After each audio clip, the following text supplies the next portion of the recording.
Paano nga ba malalaman kung scam or hindi legit ang kliyente or yung potential employer mo? Para po ito sa mga naghahanap ng trabaho or mga aspiring gusto maging VA, virtual assistant, or mga freelancers. Kakapasok ko lang sa live pala, shout out kay Miss Abby Diaz, VA, or VA Abby Diaz. Basta friend ko siya dito sa TikTok. Kasi may nagtanong doon sa live niya kung paano daw malalaman kung scam ba or legit yung client. Ito ay based sa ang experience ko. By the way, I have a total of 8 years of work experience. 6 years doon po ay sa BPO. Tapos 3 years doon ay sa VA freelancing.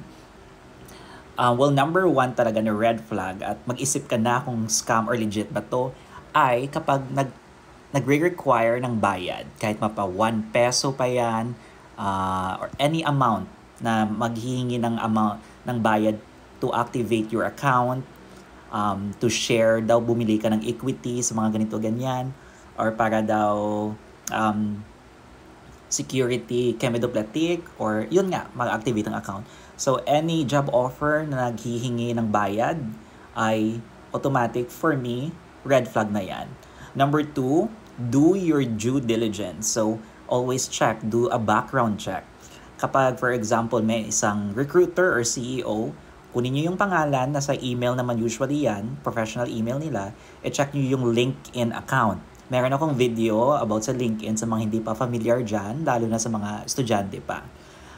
Also, aside sa LinkedIn, you can check their official website. So kung legit na business yan, meron silang website. Kung hindi naman, you can also join mga community groups or mga group sa Facebook ng mga VA. For example, yung Upwork Pilipinas na merong more than 500,000 na mga Pinoy na VA. Pwede nyo kayong magpatulong doon ng legit check. Post nyo doon yung ganito ganyan. Hi guys, can someone help me pa-legit check? Also, sa mga nakahanap ng client sa Upwork, pwede nyo din makita. Again, I have created a video about Upwork. Isa po itong platform para sa mga naghahanap ng direct client.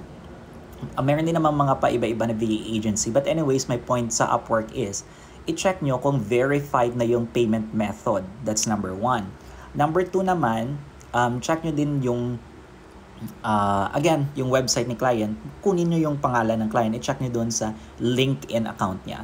At the same time, yung next ko naman na advice is, sa may mga niche, for example, sa mga, yung client na may papagawa sa'yo na task, i-check nyo naman kung, for example, need yung mag-edit ng ilang document, ng ilang video, at medyo madami yon, magduda na kayo. Kasi meron akong narinig na pinagawa sila ng napakahirap or napakatagal na task tapos hindi sila binayaran. Next naman is, if the offer is too good to be true, ano bang ibig sabihin yan? For example, we're offering $5,000 per week. Guys, i-convert nyo yung $5,000 per week sa peso, magkano yon? Basta i-convert nyo na lang. Tapos, yung trabaho mo, data entry. So you think, may magbabayad sila ng ganyan kalaki? If the offer is too good to be true, magduda ka na and do your due diligence. Next naman guys is, going back sa Upwork, kung na-hire na kayo ng client, wag muna kayo mag-start magtrabaho kung wala pa kayong contract, signed contract. At the same time, wag kayong papayag na lalabas kayo ng Upwork. Ibig sabihin, yung payment nyo or yung sahod nyo is within Upwork.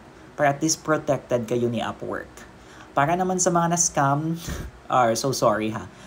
Para naman sa mga na-scam, I'm not blaming you guys kasi ako before na-scam din ako ng client. Para naman sa mga na-scam, sana alam nyo yung BBB, sa mga nasa call center, marunong sila nito. Better Business Bureau sa mga American clients. Pwede nyo po doon i-post kung may business yung client yun na Kano or American, pwede po kayo mag-file ng complaint doon sa Better Business Bureau. So if may mga tanong pa kayo, comment here. And please